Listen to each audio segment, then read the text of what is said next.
श्री परमात्मने नमः। श्रीमद्भगवद्गीता अथ त्रयोदशोऽध्यायः।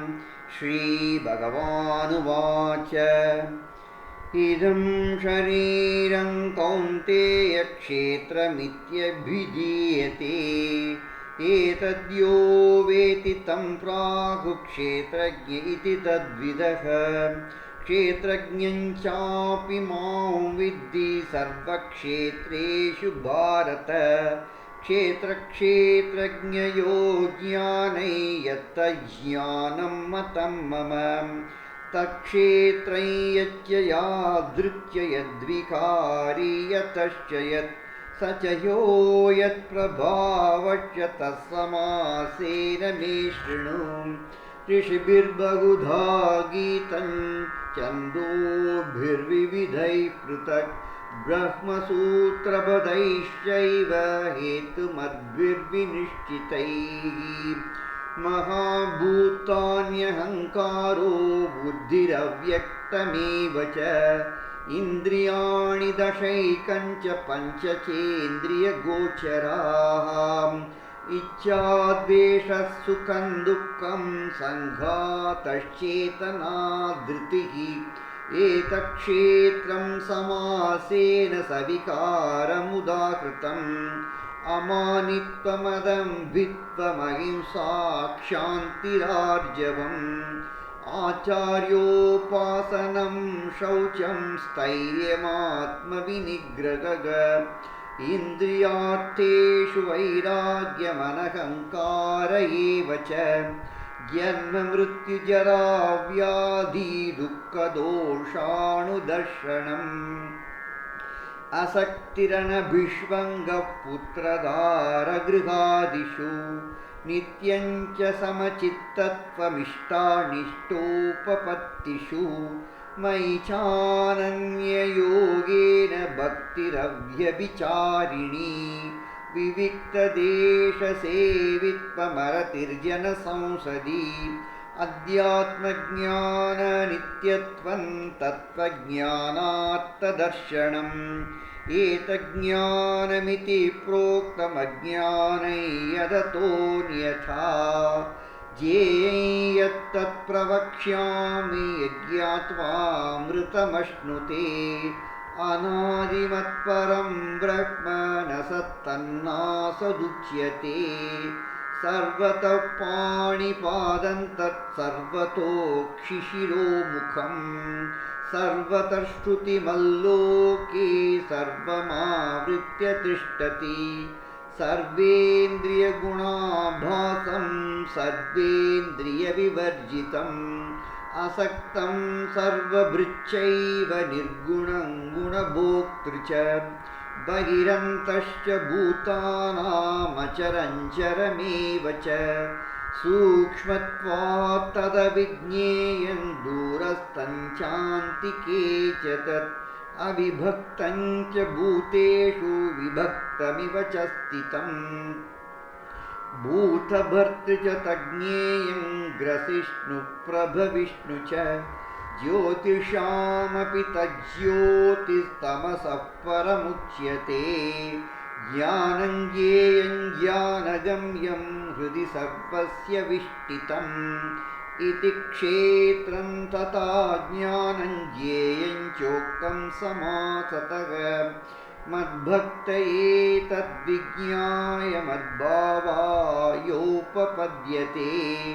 प्रकृतिं पुरुषं चैव विद्यनादि उभावपि। विकारांश्च गुणांश्चैव विद्धि प्रकृतिसम्भवान्। कार्यकरणकर्तृत्वे हेतुः प्रकृतिरुच्यते। पुरुषः सुखदुःखानां भोक्तृत्वे हेतुरुच्यते। पुरुषः प्रकृतिस्थो हि भुङ्क्ते प्रकृतिजान् गुणान्। कारणं गुणसङ्गोऽस्य सदसद्यो निजन्मसु। उपद्रष्टानुमन्ता च भर्ता भोक्ता महेश्वरः। परमात्मेति चाप्युक्तो देहेऽस्मिन् पुरुषः परः य एवं वेत्ति पुरुषं प्रकृतिं च गुणैः सह सर्वथा वर्तमानोऽपि न स भूयोऽभिजायते ध्यानेनात्मनि पश्यन्ति केचिदात्मानमात्मनाम् अन्ये साङ्ख्येन योगेन कर्मयोगेन चापरे अन्ये त्वेवमजानन्तः श्रुत्वान्येभ्य उपासते तेऽपि चातितरन्त्येव मृत्युं श्रुतिपरायणाः यावत् सञ्जायते किञ्चित् सत्त्वं स्थावरजङ्गमम् क्षेत्रक्षेत्रज्ञसंयोगात् तद्विद्धि भरतर्षभ समं सर्वेषु भूतेषु तिष्ठन्तं परमेश्वरं विनश्यत्स्व विनश्यन्तं यः पश्यति स पश्यति समं पश्यन् हि सर्वत्र समवस्थितमीश्वरं न गिनस्त्यात्मनात्मानं ततो याति परां गतिं प्रकृत्यैव च कर्माणि क्रियमाणानि सर्वशः यः पश्यति तथात्मानमकर्तारं स पश्यति यदा भूतपृथग्भावमेकस्थमनुपश्यति तत एव च विस्तारं ब्रह्म सम्पद्यते तदा अनादित्वान् निर्गुणत्वात् परमात्मायमव्ययः शरीरस्थोऽपि कौन्तेय न करोति न लिप्यते यथा सर्वगतं सौक्ष्म्यादाकाशन्नोपलिप्यते सर्वत्रावस्थितो देहे तथात्मानोपलिप्यते यथा प्रकाशयत्येककृत्स्नल्लोकमिमं रविः क्षेत्रं क्षेत्री तथा कृत्स्नं प्रकाशयति भारत क्षेत्रक्षेत्रज्ञयोरेवमन्तरज्ञानचक्षुषा भूतप्रकृतिमोक्षं च ये विदुर्यान्ति ते परम् ॐ तत्सदिति श्रीमद्भगवद्गीतासु उपनिषत्सु ब्रह्मविद्यायां योगशास्त्रे श्रीकृष्णार्जुनसंवादे क्षेत्रक्षेत्रज्ञविभागयोगो नाम त्रयोदशोऽध्यायः।